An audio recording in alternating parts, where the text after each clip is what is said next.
Au projet Iboga qui centralise les données biométriques a fait l'objet d'une visite de ses premiers responsables. Dans la même continuité, le ministre de l'Intérieur, Herman Imongo, a rendu public les critères d'éligibilité des futurs membres de l'autorité de contrôle des développements qui va bien sûr gérer cette élection présidentielle. Nous allons revenir tout au long de cette édition d'information dans la partie consacré. Herman Imongo tient sa feuille de route. J'avais évoqué les innovations apportées au code électoral.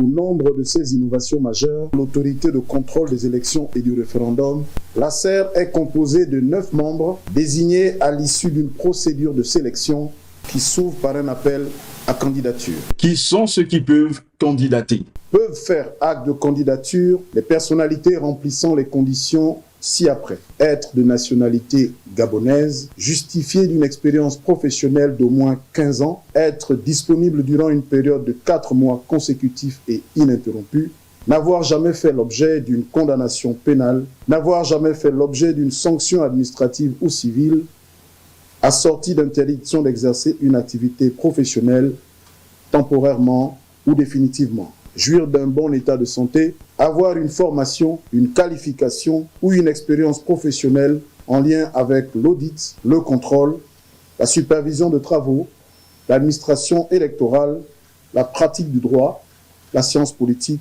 Dans quelles conditions on ne peut être postulant? Il s'agit des membres de gouvernement, des membres de cabinet du président de la République, des membres d'un cabinet ministériel, des membres des institutions constitutionnelles et de leur cabinet, des personnes exerçant un mandat électif, des personnels et auxiliaires de commandement, des personnes déclarées inéligibles en vertu du code électoral. En rappel, l'ACER doit se résumer en ceci. Les dispositions pertinentes de la loi portant code électoral en République gabonaise attribuent à l'ACER le pouvoir de s'assurer du respect de la loi électorale, et ce, en veillant à la régularité et à la sincérité des scrutins.